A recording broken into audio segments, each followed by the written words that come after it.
कौन कौन बार बार मरते हैं? गर्भ में व्यक्ति आते हैं और गर्भ से बाहर तक नहीं आ पाते, जिनको बहुत ज्यादा पापिष्ट माना गया है। लेकिन वो जो 9 महीने होते हैं वो भयानक दर्द पीड़ादायक होते हैं, बड़े कष्ट वाले होते हैं। कौन से किस प्रकार का पाप उन लोगों ने किया हुआ है? अपनी माँ का अपमान करते हैं, इन तीनों की आज्ञा का उल्लंघन करते हैं और नरक की यातना पूर्ण होने के बाद बार बार उसे गर्भ में भेजा जाता है। अरे होगो नरकी मरेगो बढ़िया है, अब फिर और कौन जाएगो, फिर दुख भोगेगो। हम लोग ईश्वर तक की यात्रा प्राप्त करते हैं तो हमें माता पिता और गुरु गर्भ में जन्म होता और गर्भ में मर जाता है। ये बताया था कि हमने वो जो बताया था कि क्या कौन कौन बार बार मरते गर्भ में ही, वही बताएं। चलो पशुओं वाला फिर किसी दिन बता देंगे। ये सुन लो, ध्यान से सुनना, महत्वपूर्ण है। आपने देखा होगा कि बहुत सारे गर्भ में व्यक्ति आते हैं और गर्भ से बाहर तक नहीं आ पाते। ये वो क्रूर लोग माने गए हैं जिनको बहुत ज्यादा पापिष्ट माना गया है। सबसे ज्यादा जो वेदना नरकों वाली होती है वो वेदना होती है गर्भ में। अब मुझे और आपको याद नहीं है क्योंकि वहां से निकल आए,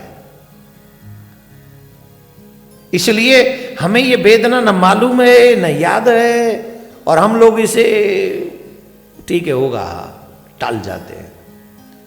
लेकिन वो जो 9 महीने होते हैं वो भयानक दर्द पीड़ादायक होते हैं, बड़े कष्ट वाले होते हैं। आपने देखा होगा कि मोस्टली बहुत सारे जितने संसार में जी रहे हैं ना, इनसे ज्यादा मिसकैरेज हो चुके होते, मर चुके होते गर्भ में। रीजन कौन लोग हैं जो गर्भ में पहुंचते हैं अनेक अनेक कष्ट उठाने के बाद, 2-4 महीने गर्भ में रहते भी हैं और फिर भी वहीं मर जाते हैं। आज जन्म लिया फिर नरक में जाओ, फिर जन्म गर्भ में जाओ, ये क्रम है उनका। कौन है? कौन से किस प्रकार का पाप उन लोगों ने किया हुआ है? बताएंगे नहीं? बताएं। जो मनुष्य योनि में आने के बाद अपनी मां का अपमान करते हैं, जो मनुष्य योनि में आने के बाद अपने पिता का अपमान करते हैं,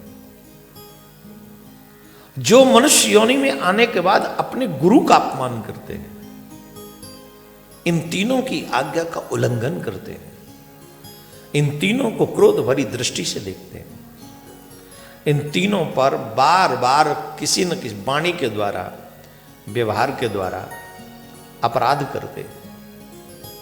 इन तीनों का अपराध करने वाले अपराधी को परमात्मा घोर सजा देते हैं।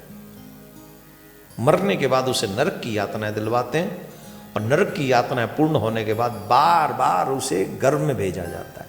वो जन्म नहीं लेता, वो जन्म नहीं लेता, गर्भ में भेजा जाता है और फिर मरता है।